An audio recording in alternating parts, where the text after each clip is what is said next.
यह कहानी है सोनपुर नाम के एक छोटे से गांव की। उस साल बारिश जैसे गांव से बदला ले रही थी। सावन शुरू होते ही आसमान दिन रात बरस रहा था। नदी नाले उफान पर थे, खेत पानी में डूब चुके थे और मिट्टी के पुराने घर धीरे धीरे अब वो भी टूटने लगे थे।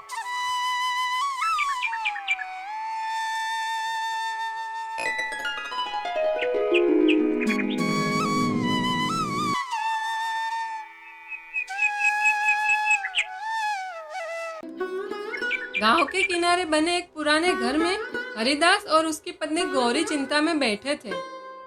छत से जगह जगह पानी टपक रहा था। बर्तनों में गिरती बूंदों की आवाज टिप टिप पूरे घर में गूंज रही थी। सुनते हो जी, ये बारिश तो रुकने का नाम ही नहीं ले रही है। देखो ना, पूरा कमरा भीग गया है। बारिश नहीं गौरी, लगता है किस्मत बरस रही है हम पर। खेत का सारा बीज बह गया। अब अगर ये घर भी टूट गया तो हमारा क्या होगा? इतनी चिंता मत करो जी, भगवान सब ठीक करेगा। यहाँ पर मैं और एक बाल्टी रख देती हूँ जी। रख दो। अब तो समझ नहीं आता घर में रह रहे हैं या तालाब में। कम से कम हमारे सिर पर छत तो है। देखो ना, पड़ोसी में रमक काके के घर की दीवार ही टूट चुकी है। कैसे रहते होंगे वो लोग, कितने परेशान होते होंगे। हमारी भी कब गिर जाए पता नहीं। तभी बाहर किसी के आने की आवाज आती है। अरे, इतनी रात में कौन आया होगा? जाकर देखता हूँ।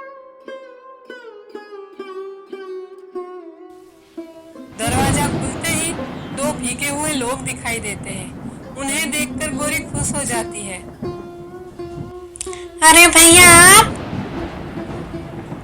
ये थे गौरी के बड़े भाई मोहन और उसकी पत्नी कावेरी। क्या करे बहन, रास्ते में ऐसी बारिश शुरू हो गई कि गाड़ी वाले ने आगे जाने से मना कर दिया। सोचा रात भर तुम्हारे यहाँ पे ही रुक जाएंगे। तभी गौरी बोलती है, अरे भैया, इसमें पूछने वाली क्या बात है, जल्दी अंदर आइए। चारों अंदर आते हैं।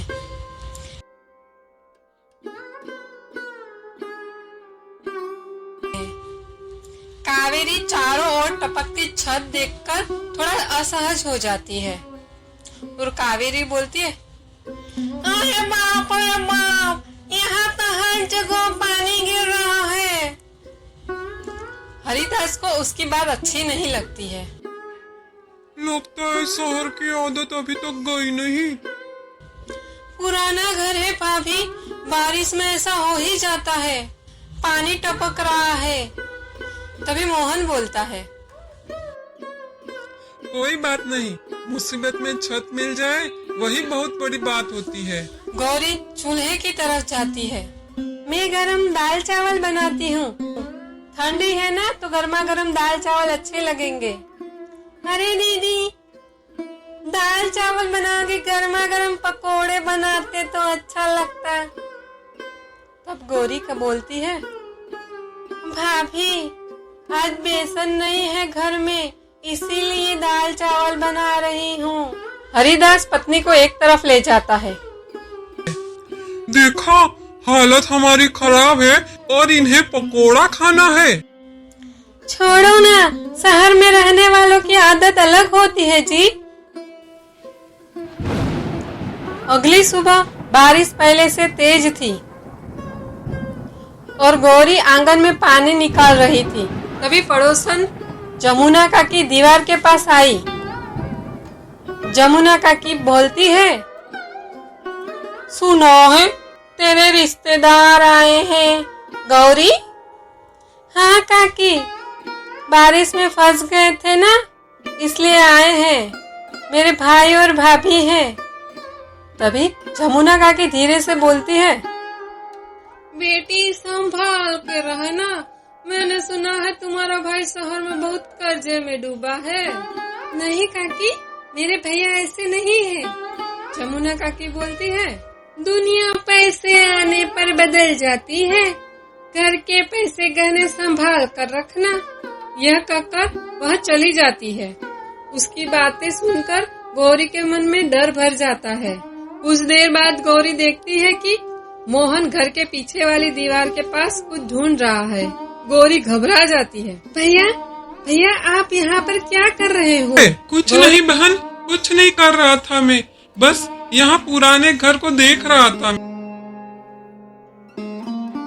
गौरी तुरंत अंदर जाकर अपनी छोटी सी बचत चावल के डिब्बे के अंदर छुपा देती है। हरिदास यहाँ सब देख लेता है। मुझे समझ नहीं आ रहा है। हरिदास गुस्से में मोहन के पास जाता है। सच सच बताओ मोहन, यहाँ आने का असली कारण क्या है तुम्हारा? मुझे पता है। क्या मतलब है आपका? गांव में सब कह रहा है तुम कर्ज में डूबे हो और हमारे यहाँ पर चोरी करने तुम आए हो। अपनी बहन की घर ही चोरी करोगे क्या? जब से आए हो तब से घर को देख रहे हो, यहाँ वहाँ कुछ ढूंढने की कोशिश कर रहे हो, मुझे ऐसा लग रहा है। ये कैसी बात कर रहे हैं आप लोग? हम चोर नहीं हैं। हम यहाँ चोरी करने थोड़ी आएंगे अपनी दीदी के घर। हाँ, मैं कुछ ढूंढ रहा था भैया। मेरे पिताजी मरने से पहले मुझे कहा था अगर कभी बुरा समय आए तो उस पुराने घर में उत्तर वाली दिशा में जो दीवार है उसमें कुछ छुपा हुआ है। सभी लोग चौंक जाते हैं। गौरी बोलती है, क्या बोल रहे हो भैया आप? क्यों, सच में? अगर भरोसा नहीं है तो चलो मेरे साथ। चारों पुराने भंडार घर में जाते हैं।